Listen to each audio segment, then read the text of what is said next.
Avez-vous remarqué que l'atmosphère de tension ne se limite pas au front? Ces derniers jours, quelque chose a attiré l'attention même des analystes russes les plus expérimentés. Des attaques mystérieuses visant des points inattendus. Raffinerie de pétrole, installation de défense, jusque-là, cela semblait logique. Mais maintenant, quelque chose de nouveau et inquiétant se produit. Les dépôts de céréales en Russie sont ciblés. Oui, vous avez bien entendu, de la nourriture, la base de la survie de millions de personnes. Pourquoi quelqu'un attaquerait-il quelque chose d'aussi vital, apparemment sans lien direct avec les armes?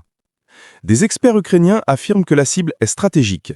Les forces de Kiev pensent en grand, bien au-delà des frontières de l'Ukraine. Profitant d'une mauvaise récolte en Russie, elles veulent frapper ce qui nourrit le pays, mais aussi ce qui soutient la machine de guerre russe, carburant, munitions, électronique et maintenant nourriture. La situation devient encore plus intrigante lorsqu'on observe la séquence des événements. Alors que la Russie intensifie ses attaques contre les installations énergétiques et les entrepôts de céréales ukrainiens, l'Ukraine réplique de manière chirurgicale, ciblant des points qui impactent directement la logistique russe. Petits entrepôts, usines alimentaires et zones de stockage qui, s'ils sont détruits, provoquent des effets en chaîne. C'est comme un échiquier où chaque pièce a de multiples fonctions et conséquences.